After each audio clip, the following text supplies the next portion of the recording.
Best of r/Choosing Beggars episode 42. A few years ago I built a trailer as a weekend project. I found the frame and axles behind a shed at my work and asked if I could have it. They said yes, and I towed a definitely not roadworthy trailer frame home. I spent all weekend sanding and repainting the metal, putting new wood sides on it and replacing the wood floor. Once I got all the lights wired up and working properly, it was basically a brand new trailer. The project cost me about $500 for the lumber and the lighting kit plus the documentation required to get it registered as a legal homemade trailer. It was a nice little trailer, perfect for hauling around an ATV or a garden tractor, but I had bigger trailers already and never had any intention of keeping it. The whole idea was to fix it up and sell it for some extra cash since I was in college and needed it. I had it listed for sale on Kijiji but got nothing but ridiculous lowball offers. Typical of selling things online, you could literally list something for free and someone would ask you to pay them to take it.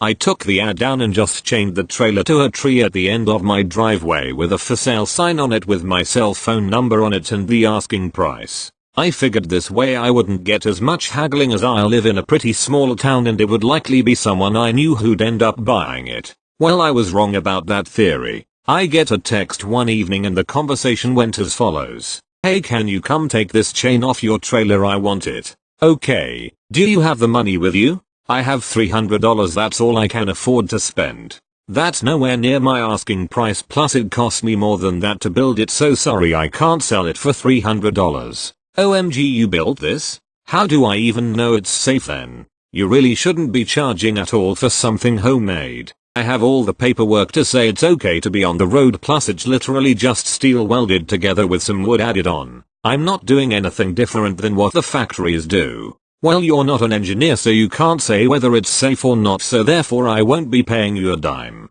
"Okay, then I'm not giving you my trailer." "Fine, but no one else will pay you for a homemade piece of junk like that either." At this point I look out my front window towards the road to see an F-150 King Ranch edition pulling out of my driveway. This guy has an $85,000 truck and can't afford to pay more than $300 for a trailer. Ended up selling the trailer to a nice older gentleman down the road from me and even got a bit extra for delivering it for him. His truck was in the shop and his car didn't have a hitch, so I gladly made the 3-minute drive to give it to him for the extra $50 he offered me. He still has it to this day and uses it to tow his wife's electric mobility scooter behind his truck when they go into town, as it's easier to drive it on there than get it in the back of his truck.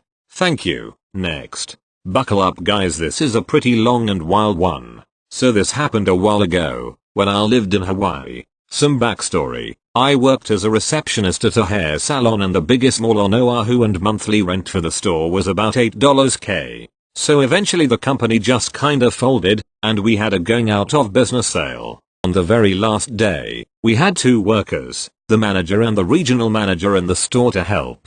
Everyone who came in to buy got told we were closing. All sales were final, and they got their receipt stamped with a big red "No returns, all sales final" stamp.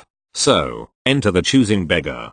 Cast, me, M equals regional manager, and CB choosing beggar and RP random person the CB dragged into this, and HPD the police officers. So CB wanders into the store and kinda looks around a little, makes a couple loops around. It wasn't a big store, like there were maybe size big shelves in the receptionist desk, and then kinda wanders aimlessly to the back, where the M is sorting through product to make more markdowns. CB asks to look at the flat irons and curlers. So M tells her that she's happy to help. She'll even take a few out of the boxes and let her test them since we're going out of business and there won't be any returns. So she wants to make sure she has the exact thing she wants. Now I'm checking other people out about 5 feet away, and I can hear and see them. M spends a good 30 to 40 minutes and repeatedly tells her that there will be no returns. She must have felt like this lady was going to cause trouble, because when CB has finally picked a straightener out, M checked her out herself but had me standing by to watch.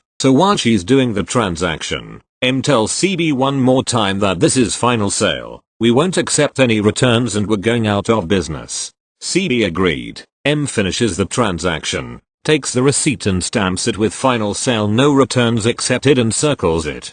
CB walks out of the store, apparently happy. Fast forward to about an hour later, and RP wanders in, starts asking me about the sale and if it really is no returns. Now, I'd been working at this mall for a little, and I recognized this woman. She worked at one of the small mobile kiosks that sold the overpriced ceramic hair straighteners, so I wondered why she was in here asking about hair straighteners, when she suddenly goes, well, I have a friend who just bought a straightener and she's not happy with it and wants to return it. I explained again that we couldn't accept returns, that the store would literally be closed the next day and we were going out of business. RP looked a bit deflated and goes, well, she's not really my friend. I work at this kiosk and she came by and said you guys were being really mean and wouldn't let her return the straightener. So at this point M hears this and realizes it was CB she was talking about, and comes over to explain that she spent nearly an hour helping this woman and told her several times it was final sale.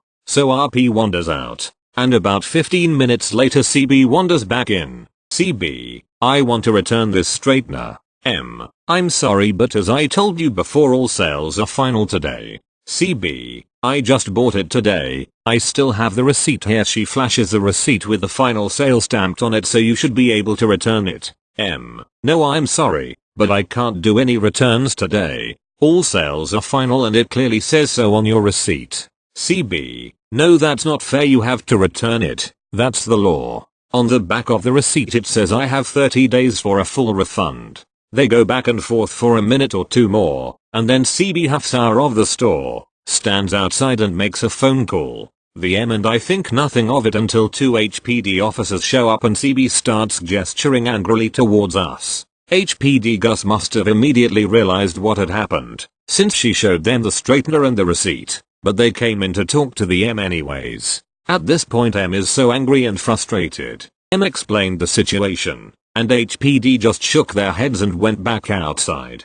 I left work shortly after that, but they were still outside, with HPD lecturing her about calling the police over a hair straightener. TL. DR woman comes in on our closing day. Manager spends nearly an hour helping her pick out a straightener and tells her multiple times it's final sale. Woman comes back hours later demanding to return the straightener and then calls the cops on us when manager would refund her money. Thank you. Next. For setup, I park for work in a giant car park that's shared by a McDonald's and a supermarket.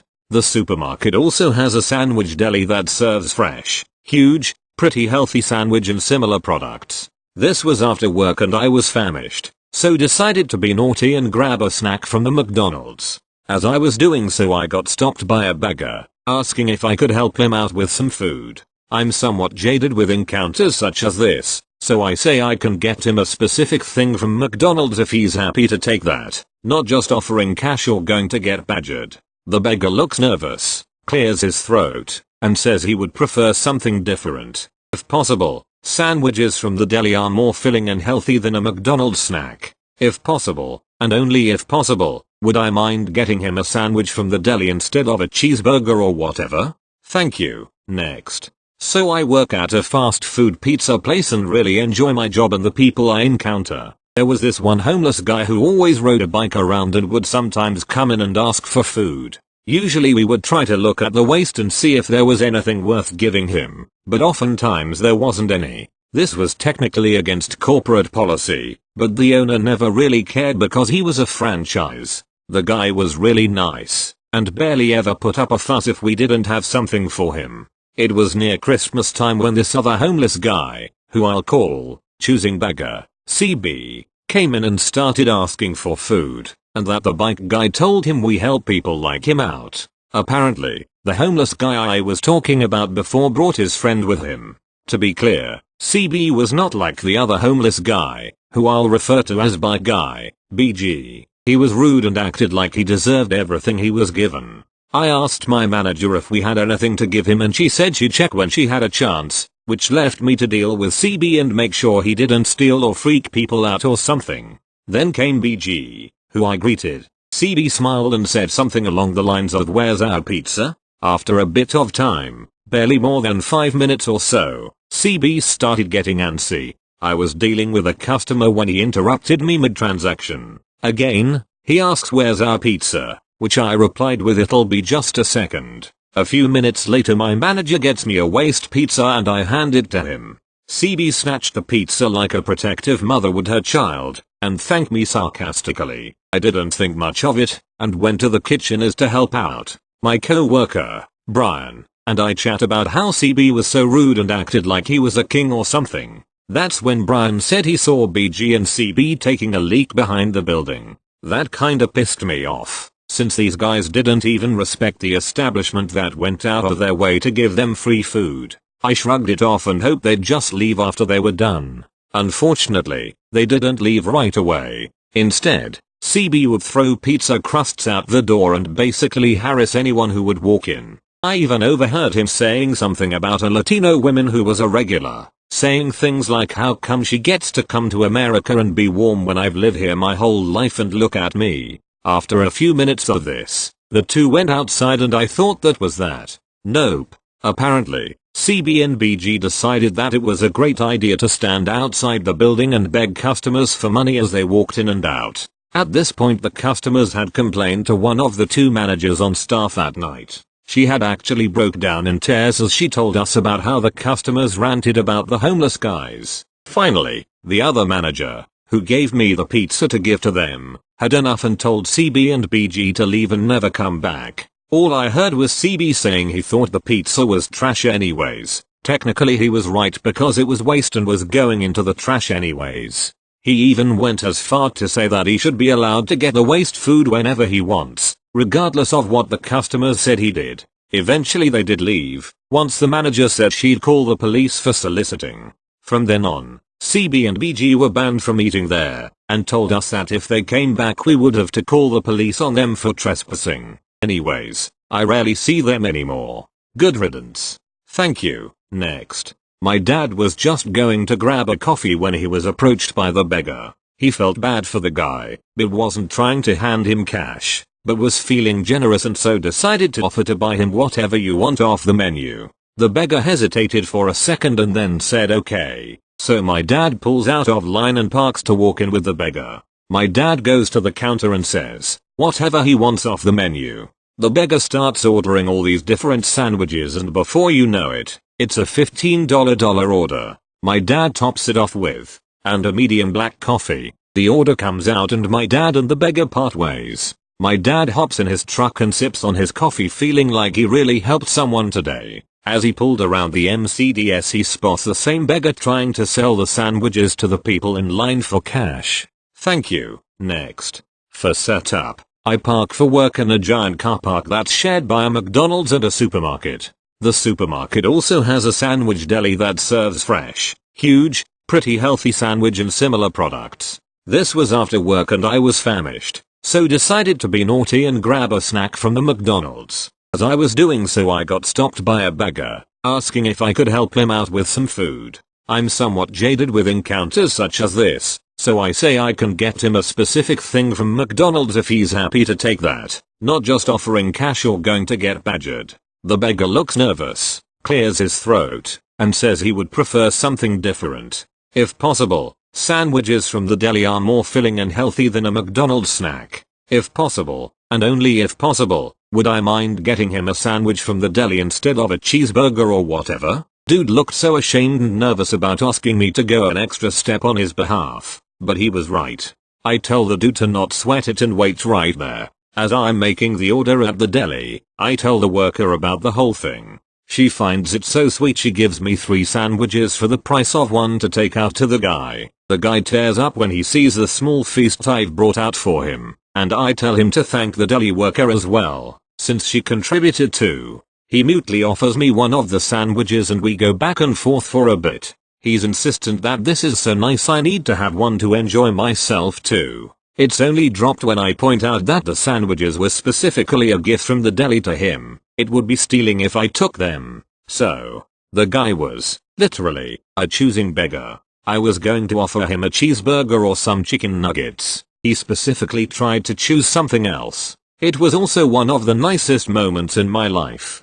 Thank you for reading. Thank you. Next. Mobile. Apologies for a long post. Happened back in spring of 2019. My wife and I bought a house recently, and sometime in the spring I got the idea to wash our cars. It's weird, but we were both pretty psyched that we had a driveway to do this all in, so we got all the stuff we needed, bucket, soaps, car sponges, microfiber cloths, etc., and got ready to head outside to wash our cars. In the span of what was about 5 minutes between my wife opening our garage door and backing her car out, and me grabbing our Bluetooth speaker, she's approached by a man walking down the street. He waved, and her being a sweet person, she waves back. He introduced himself as a neighbor. She asked him where he lived nearby, and he deflected. Before I made it to the garage, he had asked her if she could give him a ride to a lake nearby. When I finally walked out, he was standing right next to her while she was googling cab companies since we weren't planning on going anywhere that day. After us going through the options, we settled on offering to get him an Uber because he was really starting to make my wife uncomfortable, but she still wanted to help. It's at that point he asked if we could get him some water, and if we had somewhere he could sit down. I asked her to go get him a cup of water because she was getting visibly nervous at this point, so she does that. This is when he started getting uppity with us. While she was inside, he started asking more and more about somewhere to sit, but I explained several times that I didn't have any seats I could offer him, and I wasn't going to invite him inside. I pointed to some bricks outside he could sit on, but that was a firm no from him. It was too hot out for him on this scorching 72-degree day. Finally, I just opened the rear door of my car and let him sit there. My wife comes out with the glass of water and he asks if it's filtered water. I tell him yes, that we keep filtered water in the fridge, but that's not filtered enough for him. He wants bottled spring water, or RO, not filtered tap water. I'm beyond annoyed at this point, and just ready to get him away from my house as quickly and as far as possible since now he's past just scaring my wife, but he's now demanding things from us. I didn't want to just ask him to leave, threaten him, or call the police, because I didn't want to anger him with my pregnant wife standing there. So I go inside and grab my keys, and tell him I will just take him where he wants to go. I quickly learn I made a mistake, because the entire ride went like this. CB, turn the AC down. I thought he was hot, but whatever. CB, fumbling around with the seat. How can I make the seat lean back? Me, I need you to sit up so you don't get hurt if we get in an accident. Besides, I don't remember exactly where the lever is to do that. Please don't mess with it. CB, every car's seats can go back. So how can I do it? Me, I don't know, but we're almost there, so please leave it alone. CB, I need a place to stay. Can you look up apartments here that are below $500 a month? He had his own smartphone he wouldn't get off of the whole time he was texting people. After giving him a few places to look at, he starts rifling through my car for a pen, finding a hand sanitizer pen I have in the car and messing with it before realizing he can't write with it. Thankfully, it's only about a 10-minute drive to where he wanted to go, and I drop him off in a very public area. In hindsight, I wouldn't have helped him at all, especially since he clearly only approached our house when my wife was alone outside, and he seemed very irritated with me the whole time.